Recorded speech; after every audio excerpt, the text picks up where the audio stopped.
Good evening. The Philippine National Police is eyeing the possibility of using the Edsa bus lane during emergencies after a police convoy was recently flagged. At a press conference on Wednesday, February 26, PNP Public Information Office Chief Colonel Randolph Tuanyo says police are considering discussing Edsa bus lane exemptions with the Department of Transportation and the Metropolitan Manila Development Authority. He cites the nature of police work as a possible basis for exemption. Citing PNP Chief General Romel Morbil, Tuanyo is requesting if leeway may be given during emergency response.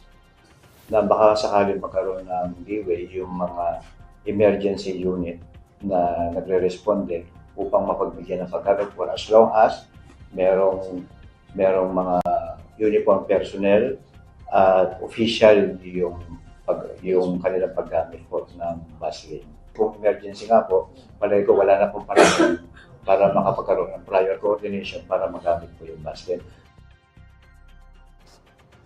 The DOTr previously said the Edsa busway was limited to the use of public utility buses, emergency vehicles, and clearly marked government vehicles.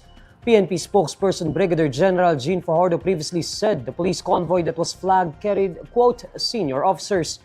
She explained their presence was required in Camp Crame due to an urgent and ongoing security operation. Both Fajardo and Morbil refused to disclose the identities of the officers in the convoy. They cited security reasons after the license plates of the vehicles in the convoy were reportedly revealed. Senate Minority Leader Coco Pimentel rejects the suggestion for him to initiate the calling of a special session for Vice President Sara Duterte's impeachment trial.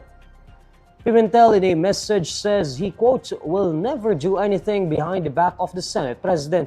Palace Press Officer Undersecretary Claire Castro earlier floated the idea that Pimentel could start gathering the support of the Senate majority to call for a special session. She said this was because Pimentel already wrote to Senate President Cheese Escudero to immediately act on the impeachment case against Duterte. But she stressed that her opinion did not come from President Bongbong Marcos.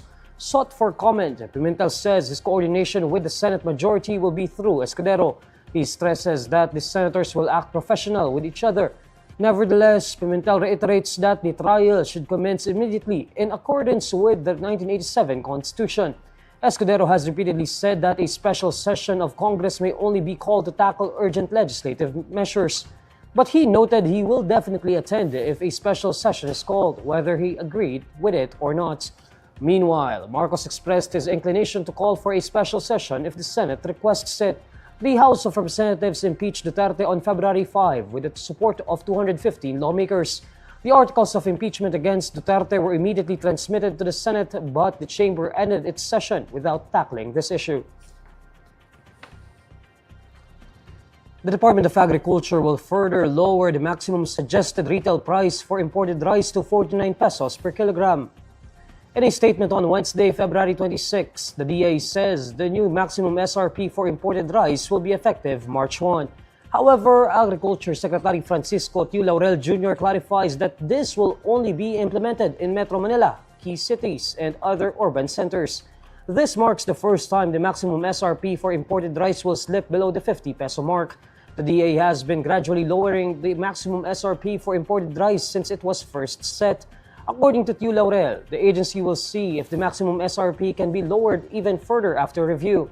Initially set at 58 pesos per kilo, the maximum SRP for imported rice was first implemented on January 20. The DA earlier said the move was meant to tame rising rice prices despite tariff cuts and the decline in global prices. According to the DA, imported rice that is 5% broken was sold between 62 and 64 pesos per kilo before the introduction of the maximum SRP. The Commission on Elections says it observed an uptick of election-related violence in Cotabato City and Maguindanao del Sur.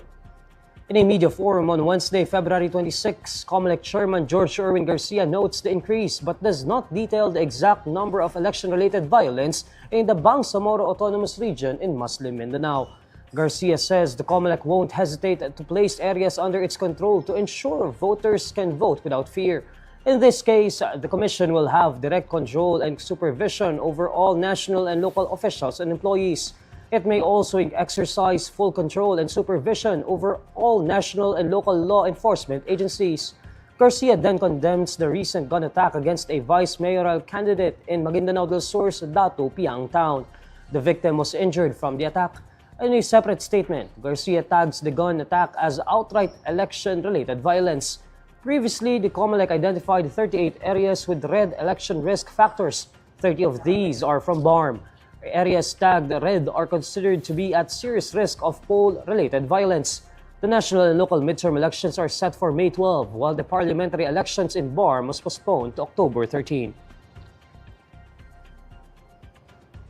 Senatorial candidate and ACT-CIS party list representative Erwin Tulfo is facing another disqualification case before the Commission on Elections. Comelec Chair George Garcia says the poll body received the petition on Tuesday, February 25. The petition was filed by Berteni Kosing and Graft Free Philippine Foundation Incorporated, represented by Diosdado Villar Calonge. The petition against Tulfo cites several grounds as basis for disqualification. This includes the lawmaker's libel conviction and issues related to his citizenship, among others. In November 2022, the Commission on Appointments deferred Tulfo's appointment as Social Welfare Secretary due to legal issues over his citizenship. After the hearing, Tulfo admitted he became an American citizen in 1988, but he stressed that he regained his Filipino citizenship in 2022 as part of the requirements for his appointment as a public official. The petition likewise accuses Tulfo of violating the constitutional provision on political dynasties. Erwin Tulfo is the brother of broadcaster Ben Tulfo, who is also running for senator. Both are brothers of incumbent Senator Raffy Tulfo. A disqualification case was previously filed against the Tulfo brothers and 3 of their relatives. The earlier petition also accused the Tulfo clan of being part of a political dynasty. Ben previously rejected the political dynasty tag against them. He noted that the Tulfo brothers do not have a district, which supposedly enables local elected officials to form a dynasty. The Philippine Coast Guard joins other agencies and institutions in their biodiversity research efforts over Kalayaan Island Group in the West Philippine Sea. In a statement on Wednesday, February 26, the PCG says its Marine Science Group joined the University of the Philippines Marine Science Institute and the Department of Environment and Natural Resources Biodiversity Management Bureau Research Project. The project began on February 22 and will run until February 28. According to the PCG, the research project is an opportunity to identify and map priority reef restoration sites. The PCG says it also serves as a prelude to rehabilitation efforts for coral reefs and other marine ecosystems of the West Philippine Sea.